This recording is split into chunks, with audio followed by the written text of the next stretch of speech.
Praise the Lord.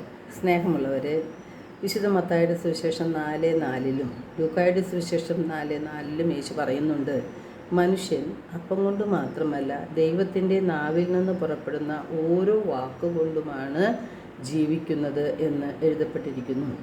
മനുഷ്യന് ജീവിക്കുവാൻ ദൈവത്തിൻ്റെ വചനം ആവശ്യമാണ്.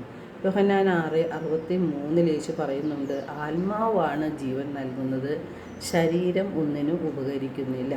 നിങ്ങളോട് ഞാൻ പറഞ്ഞ വാക്കുകൾ ആത്മാവും ജീവനുമാണ്. പ്രലോഭനങ്ങളിൽ അകപ്പെടാതെ ജീവിക്കുവാൻ നമുക്ക് ദൈവത്തിൻ്റെ വചനം കൂടിയേ തീരും.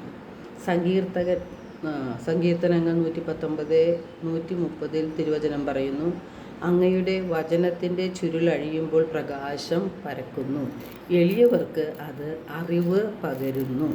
ദൈവവചനം മനുഷ്യൻ്റെ സമസ്ത മേഖലകളെയും സ്പർശിക്കുകയും സുഖപ്പെടുത്തുകയും വിശുദ്ധീകരിക്കുകയും ചെയ്യുന്നുണ്ട്. യോഹന്നാൻ 15:3 യേശു പറയുന്നുണ്ട്, ഞാൻ പറഞ്ഞ വചനം മൂലം നിങ്ങൾ ശുദ്ധിയുള്ളവരായിരിക്കുന്നു എന്ന്.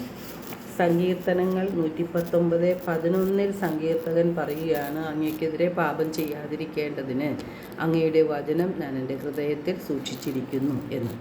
കർത്താവിൻ്റെ വചനം അന്ധതയിൽ നിന്നും അജ്ഞതയിൽ നിന്നും അശുദ്ധിയിൽ നിന്നും പിശാചിൻ്റെ പ്രലോഭനങ്ങളിൽ നിന്നും നമുക്ക് മോചനം നൽകും. പ്രത്യാശയുടെ ലോകത്തിലേക്ക് നമ്മെ നയിക്കുന്നത് ദൈവത്തിൻ്റെ വചനങ്ങളാണ്. മത്തായി 22:29 വിശുദ്ധ ഗ്രന്ഥം പറയുന്നു, വചനം പാലിക്കുന്നവർക്ക് തെറ്റ് പറ്റുകയില്ല. യേശു പറയുകയാണ്, വിശുദ്ധ ലിഖിതങ്ങളോ ദൈവത്തിൻ്റെ ശക്തിയോ അറിയാത്തത് കൊണ്ടാണ് നിങ്ങൾക്ക് തെറ്റുകൾ പറ്റുന്നത് എന്ന്.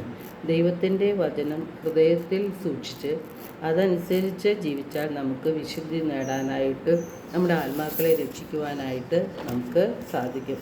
വിശുദ്ധ യോഹന്നാൻ്റെ സുവിശേഷം 5:24 യേശു പറയുന്നുണ്ട്, സത്യം സത്യമായി ഞാൻ നിങ്ങളോട് പറയുന്നു, എൻ്റെ വചനം കേൾക്കുകയും എന്നെ അയച്ചവനെ വിശ്വസിക്കുകയും ചെയ്യുന്നവന് നിത്യജീവനുണ്ട്. എന്തുകൊണ്ടാണ് സജീവവും ഊർജ്ജസ്വലവും ഇരുതല വാളിനേക്കാൾ മൂർച്ചയേറിയതുമായ ദൈവത്തിൻ്റെ വചനം നമ്മുടെ ഹൃദയത്തിൽ വസിക്കാത്തത്? അതിനുത്തരം തിരുവചനങ്ങളിലൂടെ നമുക്ക് മനസ്സിലാക്കാൻ പറ്റും. യോഹന്നാൻ 5:38 തിരുവചനം പറയുകയാണ്, അവിടുന്ന് അയച്ചവനെ നിങ്ങൾ വിശ്വസിക്കാത്തത് കൊണ്ട് അവിടുത്തെ വചനം നിങ്ങളിൽ വസിക്കുന്നില്ല. യേശുവിനെ വിശ്വസിക്കുമ്പോൾ യേശുവിൻ്റെ വചനങ്ങളിലും നമുക്ക് വിശ്വാസം ഉണ്ടാകും. അവിടുത്തെ വചനമാണ് സത്യം. ദൈവവചനത്തിൽ പരിശുദ്ധാത്മാവ് ഉണ്ട്. നാം വചനം എളിമയോടെ കേട്ട് ഇരിക്കുമ്പോൾ പരിശുദ്ധാത്മാവ് നമ്മിൽ പ്രവർത്തിച്ചു തുടങ്ങും.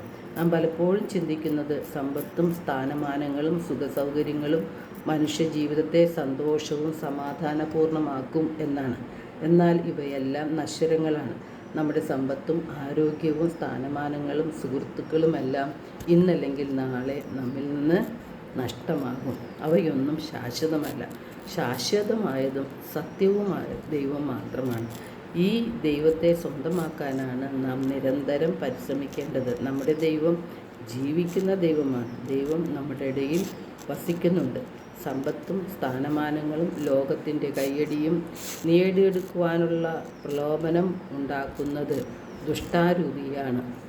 യേശു നമ്മെ പഠിപ്പിച്ച പ്രാർത്ഥനയിൽ പ്രലോഭനങ്ങളിൽ ഉൾപ്പെടുത്തരുതേ, തിന്മയിൽ നിന്ന് ഞങ്ങളെ രക്ഷിക്കണമേ എന്നാണ് പ്രാർത്ഥിക്കാൻ നമ്മെ പഠിപ്പിക്കുന്നത്.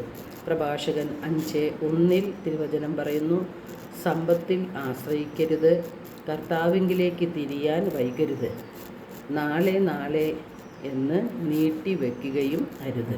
നമുക്ക് കർത്താവിൽ ആശ്രയിച്ചുകൊണ്ട് കർത്താവിൻ്റെ വചനങ്ങൾ അനുസരിച്ച് ജീവിക്കാൻ പരിശ്രമിക്കാം. എല്ലാവർക്കും ഒരു നല്ല ദിനം ആശംസിക്കുന്നു. ദൈവം നമ്മെ ഓരോരുത്തരെയും സമൃദ്ധമായി അനുഗ്രഹിക്കട്ടെ.